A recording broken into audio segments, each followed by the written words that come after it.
ಚಿಂಚೋಳಿ ತಾಲೂಕಿನ ವಲಯದ ಚಂದಾಪುರದ C B Patil college ಆವರಣದಲ್ಲಿ ವಿಶ್ವ ಪರಿಸರ ದಿನಾಚರಣೆ ಹಾಗೂ ಗಿಡನಾಟಿ ಕಾರ್ಯಕ್ರಮವನ್ನು ಹಮ್ಮಿಕೊಳ್ಳಲಾಯಿತು. ಕಾರ್ಯಕ್ರಮದ ಅಧ್ಯಕ್ಷತೆಯನ್ನು ಕಾಲೇಜಿನ ಪ್ರಾಚಾರ್ಯರಾದ ಶ್ರೀಮತಿ ಮಾಣಿಕಮ್ಮ ಎನ್ ಸುಲ್ತಾನಪುರ್ ರವರು ವಹಿಸಿದ್ದರು.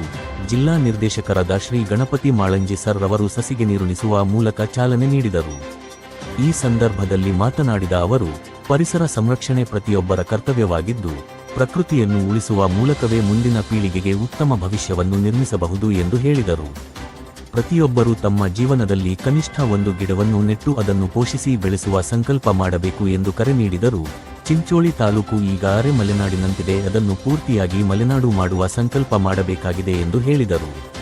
ತಾಲೂಕು ವಕೀಲರ ಸಂಘದ ಮಾಜಿ ಅಧ್ಯಕ್ಷರೂ ಆದ ಶ್ರೀ ಶ್ರೀಮಂತ ಕಟ್ಟಿಮನಿ ಇವರು, ಧರ್ಮಸ್ಥಳ ಸಂಸ್ಥೆಯು ಸಮಾಜಕ್ಕೆ ಅಪಾರವಾದ ಕೊಡುಗೆಯನ್ನು ನೀಡುತ್ತಿದೆ, ಸ್ಥಳೀಯರೆಲ್ಲರೂ ಅವರಿಗೆ ಸಹಕಾರ ನೀಡಿ ಅದರ ಪ್ರಯೋಜನವನ್ನು ಪಡೆದುಕೊಳ್ಳಬೇಕೆಂದು ಹೇಳಿದರು. ಶ್ರೀ ಮಾರುತಿ ಗಂಜಿಗಿರಿ ಇವರು ಪರಿಸರ ಮತ್ತು ಮಾನವ ಜೀವನದ ಅವಿನಾಭಾವ ಸಂಬಂಧವನ್ನು ವಿವರಿಸಿದರು. ವಿದ್ಯಾರ್ಥಿಗಳು ಪರಿಸರದ ಬಗ್ಗೆ ಕಾಳಜಿ ಬೆಳೆಸಿಕೊಂಡು ಪ್ರಕೃತಿ ಸಂಪತ್ತಿನ ರಕ್ಷಣೆಯಲ್ಲಿ ಸಕ್ರಿಯವಾಗಿ ತೊಡಗಿಸಿಕೊಳ್ಳಬೇಕು ಎಂದು ತಿಳಿಸಿದರು. ಪ್ರಾಚಾರ್ಯರಾದ ಶ್ರೀಮತಿ ಮಾಣಿಕಮ್ಮ ಎನ್ ಸುಲ್ತಾನಪುರ್ ಅವರು ಮಾತನಾಡಿ, ಪರಿಸರ ಮಾಲಿನ್ಯದಿಂದ ಉಂಟಾಗುತ್ತಿರುವ ಸಮಸ್ಯೆಗಳ ಕುರಿತು ಅರಿವು ಮೂಡಿಸಿ, ಪ್ಲಾಸ್ಟಿಕ್ ಬಳಕೆಯನ್ನು ಕಡಿಮೆ ಮಾಡಿ ಪರಿಸರ ಸ್ನೇಹಿ ಜೀವನ ಶೈಲಿಯನ್ನು ಅಳವಡಿಸಿಕೊಳ್ಳುವಂತೆ ವಿದ್ಯಾರ್ಥಿಗಳಿಗೆ ಸಲಹೆ ನೀಡಿದರು. ಜನಜಾಗೃತಿ ವೇದಿಕೆ ಉಪಾಧ್ಯಕ್ಷರು ಶ್ರೀಮತಿ ನರಸಮ್ಮ ಲಕ್ಷ್ಮಣ ಆವುಂಟಿ, ಸದಸ್ಯರಾದ ಶ್ರೀ ಸುರೇಶ್ ದೇಶಪಾಂಡೆ, ಶ್ರೀ ರೇವಣಸಿದ್ಧ ಪಡ್ಶೆಟ್ಟಿ ಇವರು ಮಾತನಾಡಿ, ಪರಿಸರ ಸಂರಕ್ಷಣೆ ನಮ್ಮೆಲ್ಲರ ಹೊಣೆ, ಹಾಗಾಗಿ ಪ್ರತಿಯೊಬ್ಬರೂ ಪರಿಸರ ಕಾಪಾಡಿಕೊಳ್ಳೋಣ ಮತ್ತು ಮುಂದಿನ ಪೀಳಿಗೆಗೆ ಪರಿಸರ ಉಳಿಸುವ ಸಂಕಲ್ಪ ಮಾಡೋಣ ಎಂದು ಹೇಳಿದರು. ಯೋಜನಾಧಿಕಾರಿಗಳಾದ ಶ್ರೀಮತಿ ಶಕುಂತಲಾ ಮೇಡಂ ನಿರೂಪಿಸಿದರು.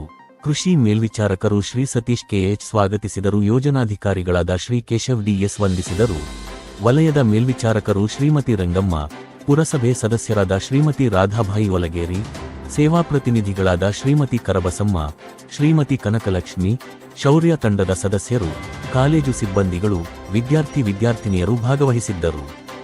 ಕಾರ್ಯಕ್ರಮದ ಅಂಗವಾಗಿ ಶಾಲಾ ಆವರಣದಲ್ಲಿ ವಿವಿಧ ಜಾತಿಯ ಸಸಿಗಳನ್ನು ನೆಟ್ಟು ಪರಿಸರ ಸಂರಕ್ಷಣೆಯ ಸಂದೇಶವನ್ನು ಸಾರಲಾಯಿತು.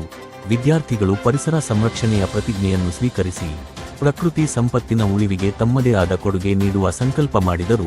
ಪರಿಸರ ಉಳಿದರೆ ಜೀವನ ಉಳಿಯುತ್ತದೆ ಎಂಬ ಸಂದೇಶದೊಂದಿಗೆ ನಡೆದ ಕಾರ್ಯಕ್ರಮವು ಎಲ್ಲರ ಮೆಚ್ಚುಗೆಗೆ ಪಾತ್ರವಾಯಿತು.